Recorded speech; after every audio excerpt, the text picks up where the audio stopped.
Hey, this is attempt number 2. Jeez.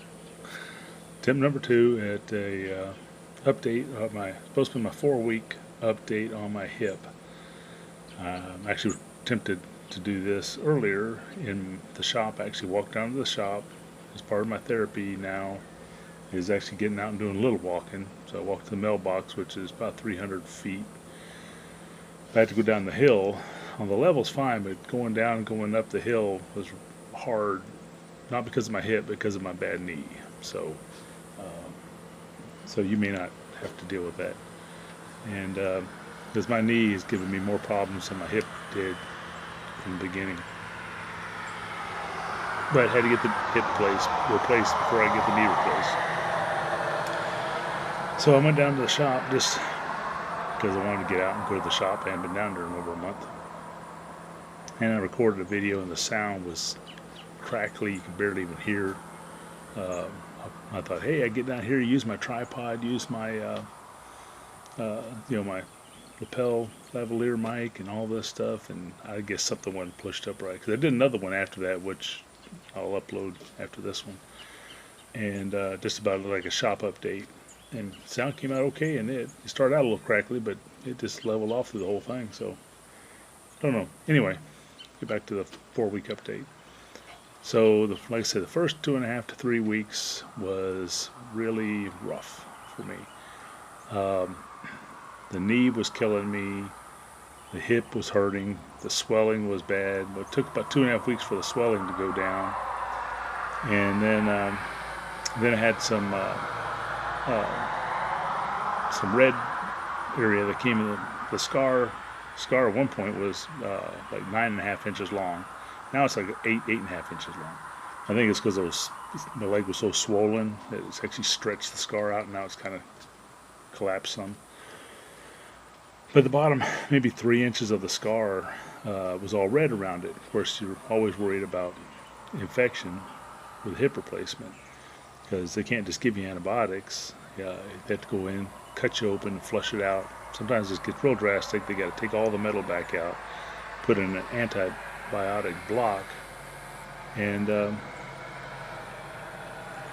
then you had to sit with no joint for a while, and then they put the metal back in, and I just don't want to go through that. So I sent a picture to my doctor. Since it's so far away, I just sent it in to see if there's anything to worry about. He didn't think it was, but he went ahead and called me an antibiotic in, just in case it was some kind of a surface infection. He didn't want it going down, I guess, into the joint. So I took that. It was a sulfa drug thing, which made me a little nauseous. But so I was taking these 81 milligram aspirin for the keep blood thinner type of thing, keep the blood clots down. And I was also taking these antibiotics for this. But they were making me nauseous. So between the pain and the pain medicine, making me feel bad, and then the nausea feeling from the sulfa drugs, from the antibiotics, I mean, I ended up losing 15 pounds or more since the surgery, which I guess is a good thing. I needed to do that. So after the healing, after the swelling went down, and if it wasn't for the knees, my therapy would be going a lot better. I mean, it's actually going well. I mean, they're saying it's really doing well. I've been going about 4.5 weeks of therapy, and 3 days a week. And so this past Friday, we went to had somebody go by here in a truck on my front porch. So anyway, so after 4.5 weeks, I wasn't supposed to go back to see the doctor till after 6 weeks, but because of that red area at the bottom part of my scar, he wanted me to come back this past Friday. So I went to see him. He said just do 2 more weeks of therapy twice a week, and so that's when I'm already scheduled for 2 times next week, and then I'll go 2 times a week after that. And so and that'll be it for therapy. I'll keep doing it at home, but that'll be it. And he told me to start walking as far as I can walk until I get, just go so far and then come back before I get too tired. So, like I said, the knees have been causing me the most problem. I actually wasn't doing too bad. My thing is I've been trying to step up at therapy and on the steps, they give me like a 2 inch. They got those things looks like an aerobic step up thing, and they could put spacers underneath them to make them higher. It's for like aerobic workout.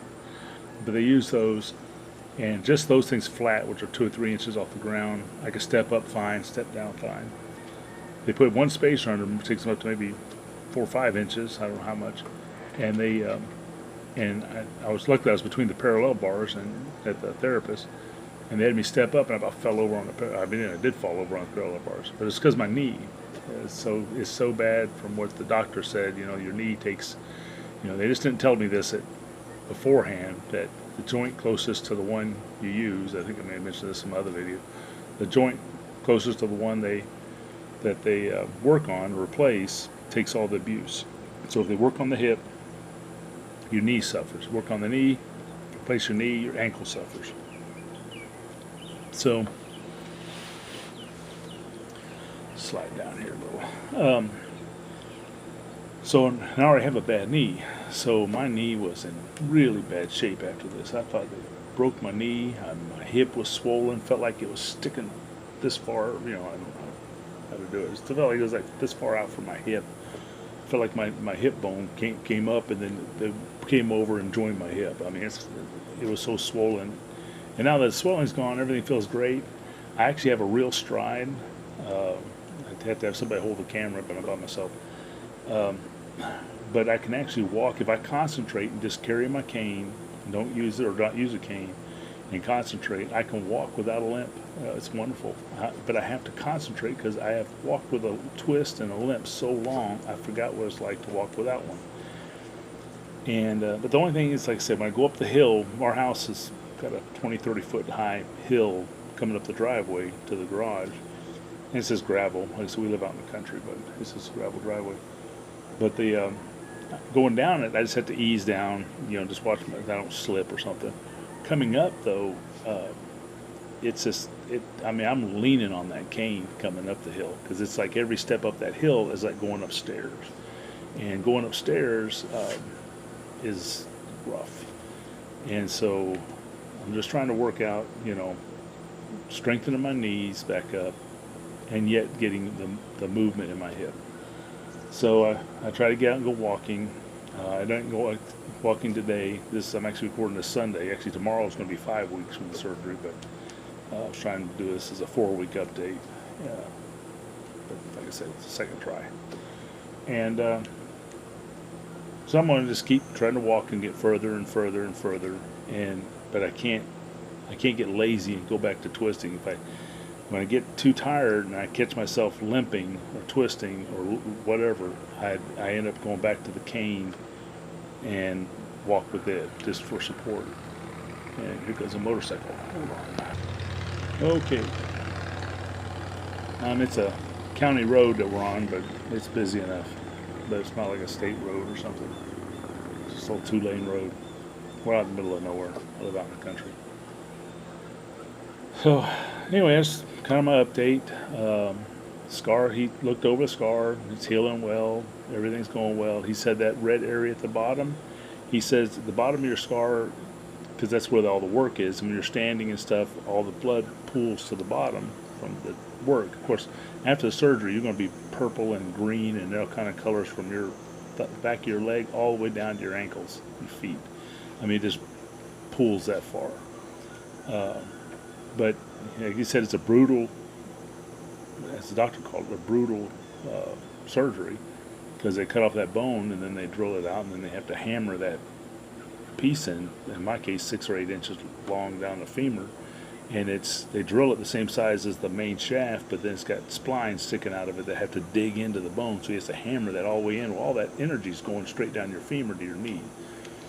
And the same thing, they drill the socket in your hip smaller than it's supposed to be, than the prosthetic cup that goes in there. Then they had to hammer that in. So you just hurt everywhere, and from all that jarring. Plus they had to twist your knee and twist your leg to pop the hip out. And it's just a lot of twisting on your knee. But if you got a healthy knee, I guess it could take it. But I got a tore up knee, no ACL, half cartilage, bone on bone, arthritis, the whole mess. So it just hurt. But it's getting better, and I'm I think doing the therapy and forcing my way, just ignoring the pain and doing it because I need to do it is helping too. So hang in there if you're getting your hip replaced. Like I said, some people it's like the first week. Some people it might be longer. Maybe it'll take them 3 or 4 weeks. For me, it was about 2.5 to 3 weeks. And I used pain pills. I got to where the last week maybe I used them up to about 3 weeks, and probably the last week I just took maybe one at night. I was supposed to take 1 to 1.5 every so many hours. But I was just taking a half before I went to therapy and 1 at night. And if I was real sore, I might take another half during the day. I took more than that probably the first week, but that's pretty much what I was doing. And then that last week, I was just taking 1 pill at night when I went to bed. Helped me sleep. And then I just quit those. I've been off of them for over a week now. So it's all. And I haven't even been using any other pain medicine, nothing. So it's not bad. It's just I want to do more because I'm actually feeling better and ready to move and ready to go, and then my leg started getting tired or something, and I realized, no, I can't do that much yet. And the doctors and the therapists keep yelling at me to let it heal. So anyway, I know I've rambled on enough, and if you have any comments, questions about mine, and I've been getting some comments about my whole series I had on my rotator cuff repair I had last year, and so I could see where the rotator cuff therapy was worse because he had so much pain, but the therapy just took so long. And I can see I'm 4.5 weeks in, and I'm just striding through the therapy. They're making me just do all these exercises. I'll break a little sweat is all, but it's nothing major. It's not like all that trying to get your arm up and all this weird stuff, and hurting and pain and no mobility and stretching it. So, and then they say the knees are worse, and hey, those are next. Hopefully I can wait a year or two. But they say that, it's the shoulders take the longest, then the knees, and then the hips easiest. But I won't say it's easy. Especially that first 2 or 3 weeks, I was regretting I did it. I was depressed. I had all kind of issues with it, and then it's just like it just snapped. It was over with. And so, if you're getting it done, just hang in there, tough it out. You'll be fine. And so, just do whatever they say about the infections, and from the rest of my life, I go to get my teeth cleaned or any teeth work done. I got to take an antibiotic before I go because the bacteria in your mouth and infections in your mouth somehow being around your bone there. This will travel down the blood, just go straight to your joint. And so I thought it was just while it was healing, you had to watch for infection. But apparently, even years from now, I could get a staph infection or something in that joint, and then they'd have to go in and actually, I guess they'd have to cut into my leg and flush it out and try to kill it that way. So I hope I don't ever have to deal with that. Have a blessed day, and like I said, if you have any comments, questions, just leave them below. And hopefully, if you haven't watched this because you're going through the surgery or gone through the surgery, it's all going to go well for you. More traffic. Bye-bye.